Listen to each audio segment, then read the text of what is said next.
TsubakiSwagg, and I'm coming to you with my review of Strike the Blood, episode 14, I want to say. It will be in this journal area, accompanied by the name, of course, as always. But anyways, I was very happy that I got to finally see another episode of Strike the Blood, because it seems like every anime took a break this past, 2 weeks because of course, Christmas and everything. But anyways, I'm happy for it to be back. So in this episode, of course, it picks up where the last one left off at, where Leforia was going to the airport to return back home with Sayaka, and of course she sees a billboard for the Halloween festival that they have in the demon section of the island every year. It happens once a year, but Leforia didn't know about it, so she got all happy and excited and blah blah blah about it. And Sayaka was like, "No, you've already postponed your trip back home twice." So she pretty much rushed her to the plane, and something really trippy happened, and they kind of phased from being in the airport to being back in the demon section where they had originally fought those robot monsters a couple of episodes ago. So they kind of freaked out a little bit, and Leforia was like, "Well, I guess I'm not going back home anytime soon."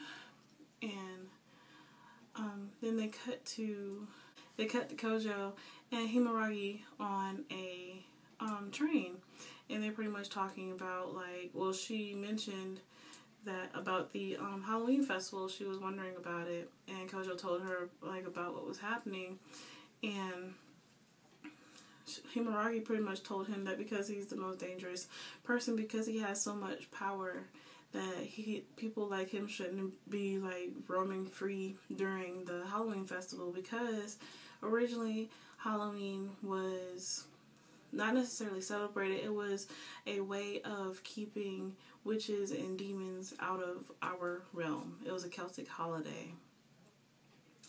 So this is pretty much like a foreshadowing to witches and demons coming out more because of the holiday.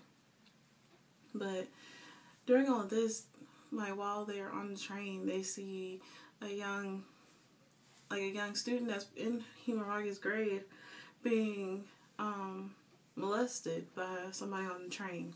So of course Kojo tries to go help her, and the train stops and they get off, but he got accused of molesting someone, and it turned out that it was his teacher. And of course he always calls her Chan, even though she is older than him, and she got mad because he calls her Chan, but he would call Himaragi's teacher, whom was the one who accused him of being a molester, he would call her teacher, even though his teacher is way more admirable than Himaragi's. But anyways, she pretty much said that she figured out who the molester was because she dressed in the school uniform, so that way she could see who had been molesting the girls on the trains. So she caught the molester. Next, they show Kojo. He is talking to Himaragi and his little sister and two of his friends, and he's telling them that his friend Yuma is coming to visit, and they show a picture of them, and everybody's like, "Oh, y'all look so precious," because they were little back then. But everybody thought that it was a boy. They thought that Yuma was a boy.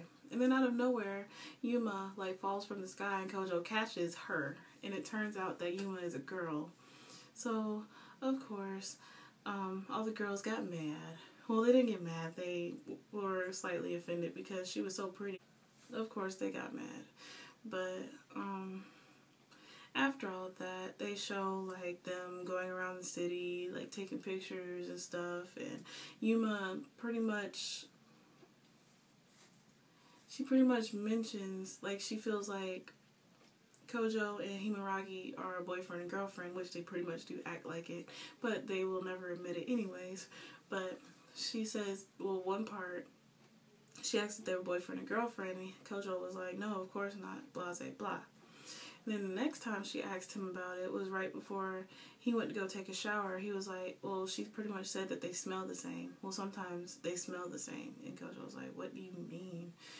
And Yuma was like, oh, never mind. So his little sister told him to go take a shower, and he went to go take a shower. And when he went to open the door to walk out of the bathroom, he phased into the bathroom where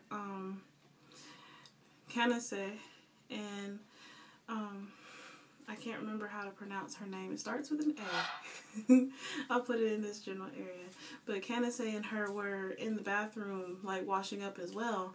So he pretty much saw both of them naked.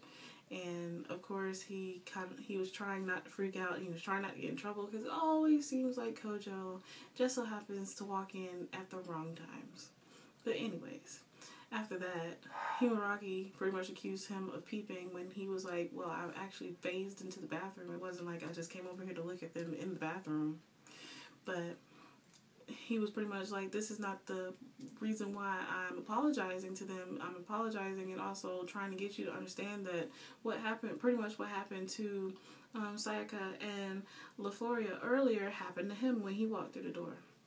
Himaragi understood that, and she was like, well, we shouldn't just be walking around like we normally do, like walking around carelessly, because apparently something is going on, and this happened after Kojo's teacher disappeared. Like, she disappeared because she's the Witch of the Void, and I believe that the witches that appeared earlier in the episode were the ones who took her because they were talking bad about her. But anyways, Kojo goes back to his room, well, back to his apartment, and Yuma comes up out of nowhere and scares him. And pretty much, long story short, she tells him that he is the one for her, and she goes to kiss him. And, well, when it's pretty much like the ball dropping in New York, but it was a countdown to Halloween Day. But anyways, when she kissed him, he, like, passed out. And when he awoke the next morning, he was in Yuma's body. And then that was the end of the episode, which sort of freaked me out a little bit. There's a little too much trippy stuff going on in this episode. But anyways, that was pretty much the end of the episode. I can't wait to see what the next one is going to be like, because they did kind of leave a huge cliffhanger. But anyways, I would love to hear what y'all think is going to happen next. And as always, please remember to comment, rate, and subscribe. And this is TsubakiSwagg saying adios.